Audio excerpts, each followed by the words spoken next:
J'ai connu Alac à ses débuts. 83, je crois que c'était sa fondation. C'était un groupe des réfugiés, des migrants latino-américains. À l'époque, il y avait beaucoup de dictatures dans le sud des Amériques. Donc, il y avait beaucoup de Chiliens, d'Argentins, Uruguayens, Centro-Américains, etc., qui vivaient à Côte-des-Neiges. Ces gens-là, après quelques mois, quelques années, se sont regroupés. Ça s'appelait l'Association latino-américaine de Côte-des-Neiges. Puis petit à petit, on commençait à donner des services aux autres immigrants, aux autres réfugiés qui venaient du sud de l'Amérique. Donc, l'essence communautaire réelle de ALAC prend toute sa force à partir de l'entraide. Il y a plusieurs services qui se sont développés petit à petit. La seule différence que la diversité de l'immigration a commencé à changer et ALAC a commencé à donner des services à d'autres communautés. Donc, nous a amené à un moment donné à changer le nom, l'Association latino-américaine et multiethnique de Côte-des-Neiges, juste pour donner un espace à tout le monde. Notre mission, c'est ça, accompagner les personnes immigrantes, les réfugiés, leurs familles, dans le processus d'intégration à la société québécoise, qui va passer d'abord et avant tout par l'établissement, la francisation, la recherche d'emploi. Bon, aujourd'hui, c'est une journée très spéciale parce qu'on reçoit les étudiants pour la première fois en présentiel depuis le mois de mars l'année dernière, quand tout le monde a dû partir en confinement. En ce moment, on va avoir 18 cours, donc il faut gérer les tout.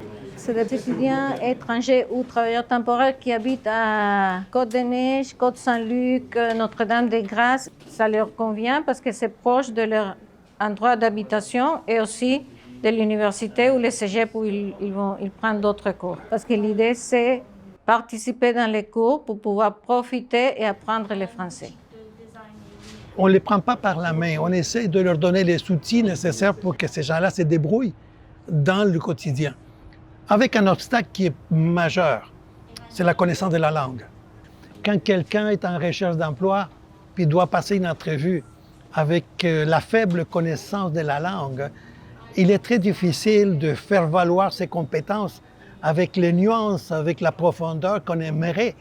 Donc, nous avons 25 cours de francisation. Il y a toutes sortes de niveaux, ainsi que le processus de recherche d'emploi. On accompagne des personnes, des familles, des professionnels, et des gens avec un vécu qui parfois ont la difficulté à comprendre tout simplement la société québécoise. Son histoire, ses problématiques, ses enjeux. C'est la raison d'être de nos organismes. Quand même, si on regarde juste les organismes de Montréal qui sont dans notre secteur, autour de 16 000 à 18 000 personnes par année qui passent dans nos organismes. C'est beaucoup. Si tu compares avec le milieu de l'université, cégep, c'est autour de 12 000 à 14 000. Donc, la responsabilité de la francisation repose beaucoup dans nos organismes. Ça prend de l'équipe. Ça prend un groupe de personnes professionnelles qui sont en condition d'informer les personnes immigrantes dans le processus. On ne peut pas improviser. On ne peut pas dire n'importe quoi. Si on n'a pas la réponse, on la recherche, puis on dit à la personne, reviens demain, je vais trouver ta réponse. Donner la bonne information. Et ça peut paraître ambitieux de dire accompagner, aider, soutenir, informer. Tout ça, ça va dans cette mission. Parce que dans le fond, peu importe d'où on vient, peu importe les pays d'origine de chacune de ces personnes-là, la connaissance de la société est différente. Il y a un processus d'adaptation nécessaire à comprendre l'identité, la mentalité et l'idiosynkrasie de la personne, de la société à laquelle on arrive. Donc, Manuel, Gladys, Mustapha ont tous passé par chez nous. Vous avez été des participants, des clients de l'organisme. Un peu plus tard, vous avez fait du bénévolat chez nous. Vous savez, parfois, votre qualité professionnelle a fait en sorte qu'on vous a embauché, puis vous savez partager vos expériences, vous savez partager vos connaissances. et tout ce que vous avez reçu d'ALAC, vous avez commencé à le donner aussi aux nouveaux arrivants que vous avez en charge. Donc, vous avez fait tous les parcours.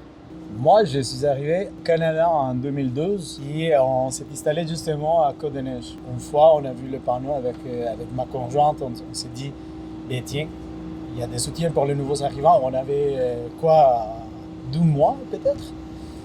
Moi, j'avais aucun français. Mon seul français était bonjour, croissant, fromage et bière. J'ai commencé avec le service d'intégration justement avec Gladys, ensuite un emploi.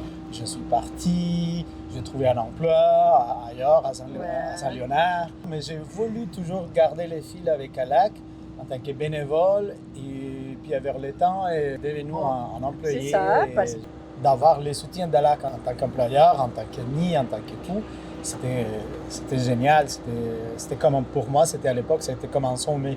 OK, on est arrivé, on est bien, on a réussi. Et toi, Gladys? Mais écoute, ça fait longtemps, hein? Je suis ici depuis 2005. Oh. J'avais commencé la francisation ailleurs, mais j'avais poursuivi la francisation à ALAC.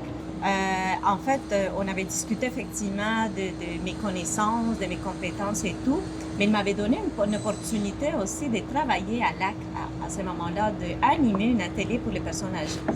Donc, j'étais vraiment au ciel. J'étais tellement contente, excitée de commencer à travailler quelque chose dans mon domaine. Je ne parlais pas assez bien le français à ce moment-là. En 2008, je commençais à ALAC. Donc, j'ai resté 10 ans. Je suis devenue comme à temps plein chez ALAC. Donc, c'était comme plus qu'un organisme. J'ai toujours pensé à ALAC comme ma famille. Absolument. C'est quelque chose, ça devient affectif. C'est quelque chose de symbolique pour moi dans ma vie. Et j'ai grandi énormément en tant que personne en voyant d'autres capacités parce que j'avais en tête, oui, c'est ça où je vais aller, c'est ça mon domaine, mais il y avait tellement de choses qui me décourageaient. Mais accompagnée d'Elisabeth, puis j'ai dit, non, on va continuer. J'ai remarqué la différence des côtés humains. C'est-à-dire, tu es quelqu'un qui a plein de compétences, plein de valeurs, donc vas-y.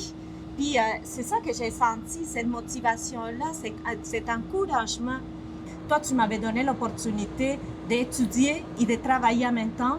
Donc, c'était quelque chose. Donc, le soutien en employabilité pour vous deux, c'était quelque chose d'important, là.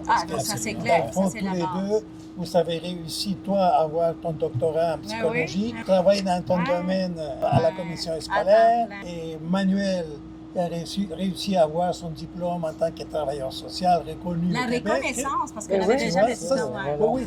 Je pense qu'à ALAC, il était le point de réunification professionnelle entre nous tous les deux parce qu'on faisait des bénévolats dans des autres classes. Puis finalement, on se voit ici sur les escaliers dans ALAC.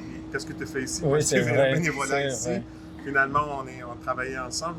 Je suis passé quasiment par toute l'étape sur l'escalier d'ALAC. Moi, je vais l'appeler l'escalier d'ALAC. C'est que j'ai commencé en tant que participant dans plusieurs programmes. Il y avait un programme d'accompagnement pour les professionnels pendant 3 semaines pour la recherche d'emploi. Après, je faisais le bénévolat pour les cours en français.